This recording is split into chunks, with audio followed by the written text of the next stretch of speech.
मदरसे का नाम आते ही जहन में एक तस्वीर उभरती है, हिजाब पहनी लड़कियां और जाली वाली टोपी लगाए लड़के। इस परसेप्शन से इधर मदरसे कभी ऐसी जगह थे जहां भारत के पहले राष्ट्रपति डॉक्टर राजेंद्र प्रसाद से लेकर हिंदी के महान लेखक मुंशी प्रेमचंद तक ने तालीम हासिल की। मदरसे इन दिनों फिर सुर्खियों में है। उत्तर प्रदेश में योगी सरकार ने बिना सरकारी मान्यता प्राप्त वाले मदरसों का 12 पॉइंट सर्वे शुरू किया है। आज की इस एक्सप्लेनर वीडियो में कहानी मदरसों की जो अपने सुनहरे इतिहास और कलंक के बादल के बीच दोराहे पर खड़े हैं। मदरसों की शुरुआत। मदरसा शब्द का मतलब है धार्मिक ज्ञान सीखने की जगह।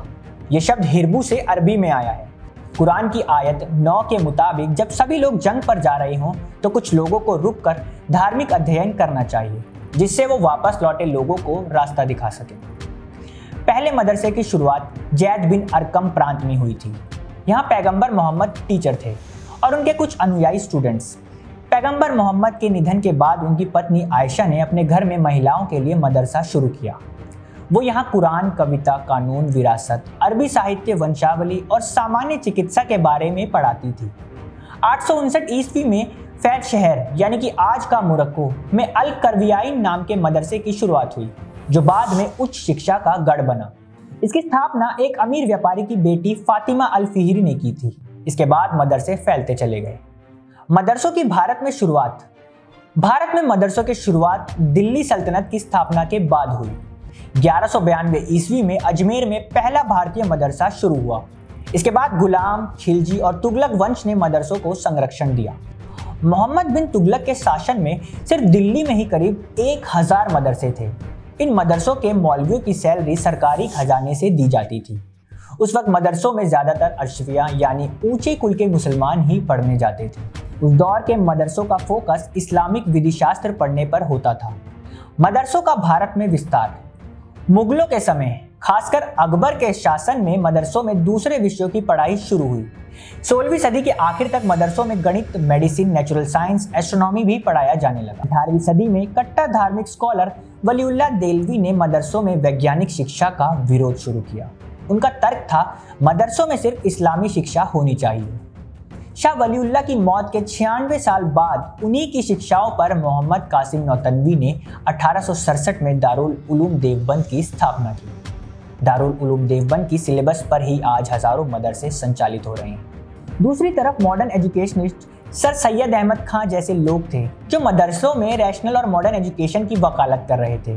इन्हीं के प्रयासों से राजा राम मोहन रॉय, डॉक्टर राजेंद्र प्रसाद और मुंशी प्रेमचंद जैसी गैर मुस्लिम हस्तियां भी मदरसों में पढ़ी हैं। मदरसों का गलत रुख। 1857 की क्रांति फेल होने के बाद ब्रिटिशर्स ने मदरसों और उनसे जुड़े लोगों पर हमले बढ़ा दिए। 1866 में देवबंदी मदरसों की शुरुआत हुई तो उसे ब्रिटिशर्स के खिलाफ इस्लाम के खिले की तरह देखा गया। यहाँ पर एक बड़ा पॉइंट ये है कि देवबंदी स्कॉलर्स ने ब्रिटिशर्स की तरह साइंस को भी अपना दुश्मन समझ लिया और सिर्फ इस्लामी शिक्षा को बढ़ावा दिया।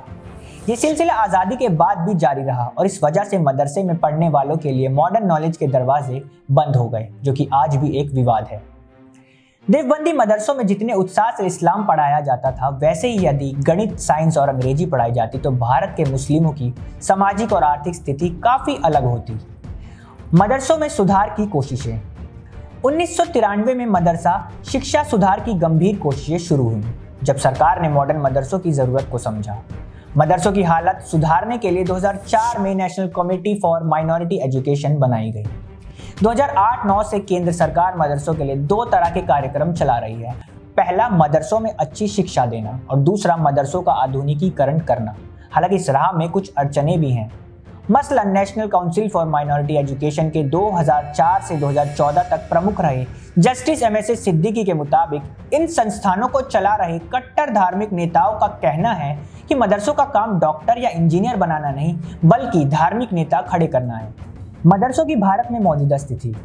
मिनिस्ट्री ऑफ माइनॉरिटी अफेयर्स के 2018-19 के डेटा के मुताबिक भारत में कुल मदरसों की संख्या 24,010 है, जिसमें से गैर मान्यता प्राप्त मदरसों की संख्या 4,878 है। अनाधिकारिक रूप से सिर्फ एक संगठन जमीयत उलेमाए हिंद के नॉर्थ इंडिया में 20,000 से ज्यादा मदरसे हैं। भारत में आमतौर पर मदरसे धार्मिक चंदे से चलते हैं, लेकिन इन 6 राज्यों में सरकारी मदद भी मिलती है और ये 6 राज्य हैं उत्तर प्रदेश, बिहार, मध्य प्रदेश, छत्तीसगढ़, पश्चिम बंगाल और असम। एक अनुमान के मुताबिक भारत में हर साल मदरसों को करीब 10,000 करोड़ रुपए की फंडिंग होती है। इसमें से 50% फंडिंग का तो सोर्स ही नहीं पता। दूसरे स्कूलों की तरह मदरसों में भी पढ़ाई होती है। यहाँ की क्लासेस के नाम कुछ ऐसे हैं: ऊला यानी कि प्राइमरी एजुकेशन, सानिया यानी कि हाई स्कूल, राबिया और खामेशा यानी कि मौलवी, सादेसा यानी कि ग्रेजुएशन, साबिया और सामेन यानी कि पोस्ट ग्रेजुएट। इसके बाद जो रिसर्च करता है तो मुफ्ती की डिग्री मिल जाती है। विषयों में आमतौर पर इस्लामिक थियोलॉजी, इस्लामिक रेवोल्यूशन, अरबी साहित्य और कुरान पढ़ते हैं। इसके अलावा मदरसों में 5 वक्त की नमाज भी होती है। भारत के मदरसों की चुनौतियां: पहला, सिलेबस। रूढ़िवादी और कट्टर मुस्लिम विद्वान मदरसों में साइंटिफिक और मॉडर्न एजुकेशन का विरोध करते हैं। दूसरा, फंडिंग। मदरसों की ज्यादातर फंडिंग मुस्लिम समुदाय के दान या वक्फ बोर्ड से आती है। उनकी आमदनी और खर्च में ट्रांसपेरेंसी नहीं है। तीसरा, टीचर क्वालिटी। यहाँ पढ़ाने वाले शिक्षक भी पुराने सिस्टम से निकले हैं। उन्हें बेहद मामूली सैलरी में गुजारा करना होता है। पांचवा, माहौल की कमी। मदरसों में बच्चों के सभी तरह के विकास पर ध्यान नहीं दिया जाता, मसलन एक्स्ट्रा करिकुलर एक्टिविटीज। ये तो रहा मदरसों का इतिहास। अब आते हैं आज के दौर पे। यूपी के मदरसों का इन 12 पॉइंट पर होगा सर्वे। उत्तर प्रदेश की योगी सरकार ने 12 बिंदुओं पर सर्वे करने का फैसला किया है। एसडीएम, बीएसएम और जिला अल्पसंख्यक अधिकारी राज्य के गैर मान्यता प्राप्त मदरसों से ये जानकारी जुटाकर सरकार को सौंपेंगे। क्या है वो 12 पॉइंट्स, मैं बताता हूं आपको। पहला, मदरसे का नाम। दूसरा, संचालित करने वाली संस्था। तीसरा, स्थापना का वर्ष। चौथा, बिल्डिंग का विवरण। पांचवा, क्या भवन स्टूडेंट्स के लिए उपयुक्त है। छठा, स्टूडेंट्स की कुल संख्या। सातवां, शिक्षकों की संख्या। आठवां, सिलेबस। नौवां, आय का जरिया। 10वां, क्या स्टूडेंट्स किसी और स्कूल में पढ़ते हैं। 11वां, क्या किसी गैर सरकारी संस्था से संबद्ध है। और 12वां, सर्वे करने वालों की टिप्पणी। मदरसों के सर्वे को लेकर हंगामा भी जोर शोर से हो रहा है। बीएसपी प्रमुख मायावती ने कहा, यूपी में मदरसों पर बीजेपी की टेढ़ी नजर है। सर्वे के नाम पर कौम के चंदे पर चलने वाले मदरसों में सरकार हस्तक्षेप की कोशिश कर रही है।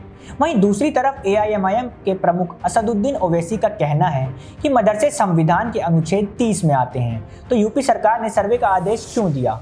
ये मुसलमानों को परेशान करने के लिए मिनी एनआरसी जैसा है। ऑल इंडिया जमीयत उलेमाए हिंद के अध्यक्ष मौलाना अरशद मदनी ने कहा कि सर्वे में सरकार की ओर से पूछे गए सभी सवालों के जवाब दीजिए। सर्वे में किसी प्रकार की गलत चीज नहीं पाई गई है। मौलाना नियाज अहमद फारूकी ने कहा कि अगर सरकार गलत नियत से सर्वे करेगी तो हम भी सुप्रीम कोर्ट और संसद का घेराव करेंगे। अब देखना ये होगा कि सर्वे किस तरह पूरे होते हैं, अधिकारी क्या रिपोर्ट सरकार को सौंपते हैं और इस सब का क्या निष्कर्ष निकलता है। तो ये थी एक्सप्लेनर वीडियो मदरसों के इतिहास की और उनके चल रहे सर्वे की। वीडियो कैसी लगी कमेंट सेक्शन में जरूर बताएं और साथ ही साथ मदरसों के सर्वे को लेकर आपकी क्या राय है वो भी जरूर बताएं।